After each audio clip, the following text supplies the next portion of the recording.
राष्ट्रपति के लिए वोट करते हैं, लेकिन ये वोट डायरेक्ट ऐसा नहीं है कि आपके राष्ट्रपति या उपराष्ट्रपति तक पहुंचता है।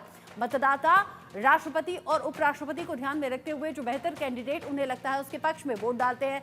प्रेसिडेंशियल इलेक्शन में इनडायरेक्ट वोटिंग होती है, इसीलिए हम कह रहे हैं हिंदुस्तान की तरह नहीं कि सीधा वोट पहुंच जाए। इलेक्टर के समूह का चुनाव करते हैं ये मतदाता और उसके बाद में आगे वोट्स उनके नेता का चुनाव करने के लिए काम आते हैं। राज्य की जनसंख्या इलेक्टर्स का नंबर तय करती है और इसीलिए इसमें एक टाइम लगता है, इसीलिए प्रोसेस लंबा होता है। चुनाव के बाद इलेक्टर राष्ट्रपति और उपराष्ट्रपति को चुनते हैं और इसीलिए हम कह रहे हैं कि बहुत सोच समझकर लोग अपने मत का इस्तेमाल कर रहे हैं। 538 इलेक्टर्स में से 270 जिसके पक्ष में हो वो राष्ट्रपति बनता है। सभी राज्य के लोग राष्ट्रपति और उपराष्ट्रपति के लिए वोट करते हैं, लेकिन ये इनडायरेक्ट वोटिंग होती है। अब 538 में से 270 किसके फेवर में जाएगा या फिर 270 क्रॉस किसका करेगा, डोनाल्ड ट्रंप होंगे या कमला हैरिस होंगी, ये बड़ा इंटरेस्टिंग है देखना। मेरे साथ में संजीव श्रीवास्तव जी भी हैं, मेजर शाह भी हैं, जिनसे अभी बात नहीं हो पाई है। संजीव श्रीवास्तव जी, चूंकि हिंदुस्तान में चर्चा हम लोग कर रहे हैं, लेकिन कल एक बड़ी इंटरेस्टिंग तस्वीर मुझे दिखी। लखनऊ की वो तस्वीर थी जहां पर हवन यज्ञ किया जा रहा था और ये हवन यज्ञ चल रहा था डोनाल्ड ट्रंप को जिताने के लिए। वहां जो हिंदूवादी संगठन के कुछ लोग थे और वो ये कह रहे थे कि डोनाल्ड ट्रंप को समर्थन हम इसलिए कर रहे हैं क्योंकि वो हिंदुओं का समर्थन करते हैं और इसीलिए उनका जीतना जरूरी है। क्या हिंदुस्तान के लोग भी ऐसा सोचते हैं? देखिए, भारत के लिए चाहे वो डोनाल्ड ट्रंप राष्ट्रपति बने या कमला हैरिस राष्ट्रपति बने, भारत और अमेरिका के जो संबंध हैं दोनों ही दशाओं में लगातार गहरे और प्रगाढ़ होते रहेंगे, इसमें कोई दो राय नहीं है। क्योंकि भारत और अमेरिका की ये जो कॉम्प्रिहेंसिव ग्लोबल स्ट्रेटेजिक पार्टनरशिप है, इसका जो आधार है वो बहुत ही गहरा है, मजबूत है। ये हमारे साझा लोकतांत्रिक मूल्यों, साझा हितों, साझा अवसरों तथा साझा चुनौतियों पर आधारित संबंध है। ये 21वीं सदी को डिफाइन करने वाली पार्टनरशिप है और इसको अमेरिका की लीडरशिप समझती है। कमला हैरिस भी जानती है इस बात को और डोनाल्ड ट्रंप भी इसको अच्छी तरह से समझते हैं।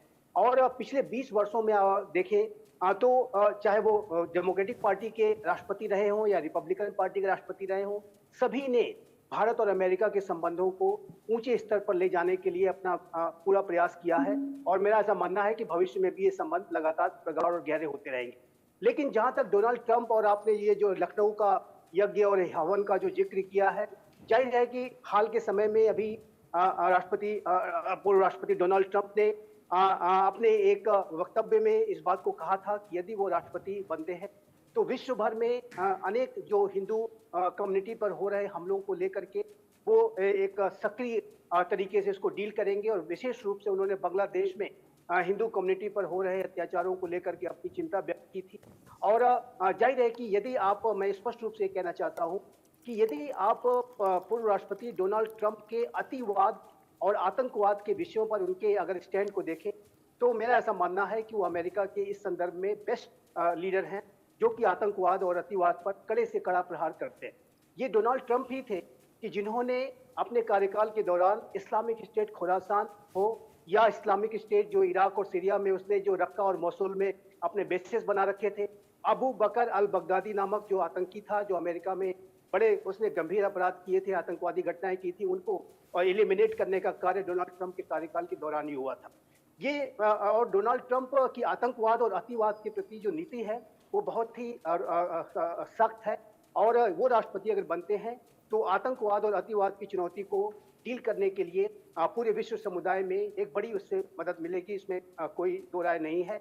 मैं यहाँ पर एक बात और भी जिक्र करना चाहता हूँ कि डोनाल्ड ट्रंप के कार्यकाल के दौरान जो पिछला उन्होंने कार्यकाल अपना किया था उसमें वो एक अब्राहम एकॉर्ड्स को लेकर के आए और अब्राहम एकॉर्ड्स के माध्यम से जो क्रिश्चियंस, ज्यूज और मुस्लिम्स के बीच में संवाद की प्रक्रिया शुरू हुई थी और जिसके की विरोध में जाकर के हमास ने इजराइल के ऊपर इतना बड़ा हमला किया ताकि वो अब्राहम एकॉर्ड्स की प्रक्रिया विफल हो जाए, वो भी डोनाल्ड ट्रंप के कार्यकाल के दौरान ही हुआ था। तो डोनाल्ड ट्रंप, चाहे वो हिंदू हितों की बात हो, चाहे वो सभ्यताओं में संवाद कराने की बात हो, अनेक उन्होंने ऐसे प्रयास किए हैं कि जो कि बेहद सराहनीय है मैं कहूँगा।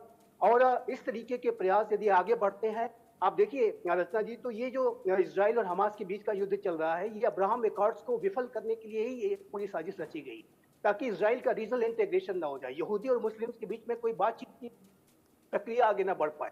तो ये जो सभ्यताओं के बीच में संवाद की बातें करना और आतंकवाद और अतिवाद पर कड़ा प्रहार करना, ये डोनाल्ड ट्रंप ने अपने पिछले कार्यकाल में करके दिखाया था।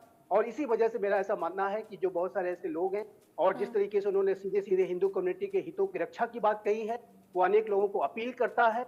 और इसी वजह से आप देख रहे हैं कि यज्ञ, हवन इत्यादि वहाँ पर किए जा रहे हैं।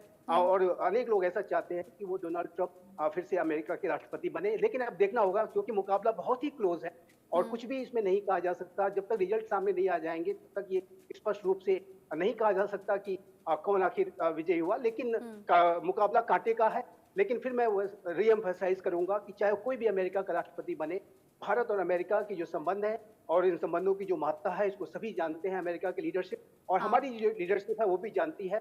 यहाँ पर अगर कुछ वामपंथी दलों को आप साइड पे कर दे तो सभी लार्जली जो प्रमुख जो दल हैं उनका ये मत है कि भारत और अमेरिका के संबंधों को आगे बढ़ाना है।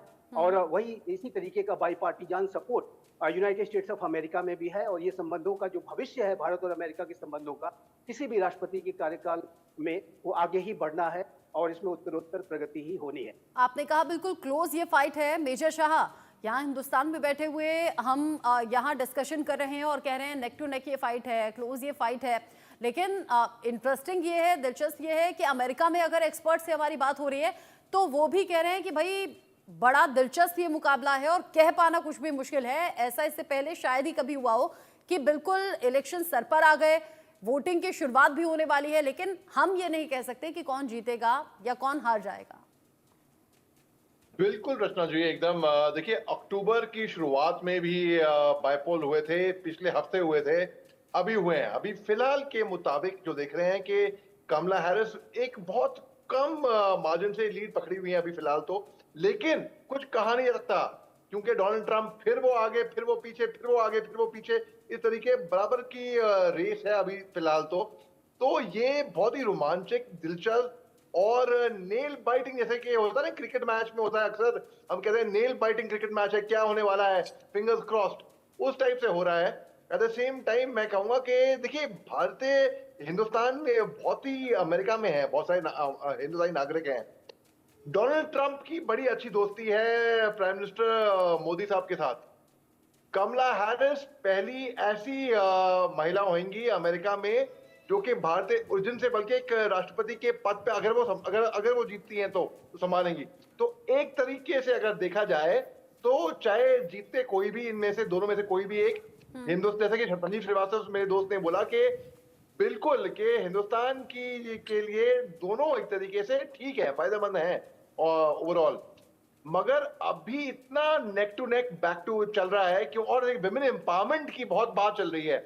अभी ईरान में भी हमने देखा कि हिजाब प्रोटेस्ट जब हुए थे, बल्कि कल परसों की बात है कि एक यूनिवर्सिटी में एक लेडी ने जबरदस्त प्रोटेस्ट करी अगेंस्ट हिजाब, तो उन्होंने अपने कपड़े खोल दिए, वहां पे यूनिवर्सिटी में आई। तो विमेन एम्पावरमेंट की पूरी दुनिया में बात चल रही है इस टाइम पे।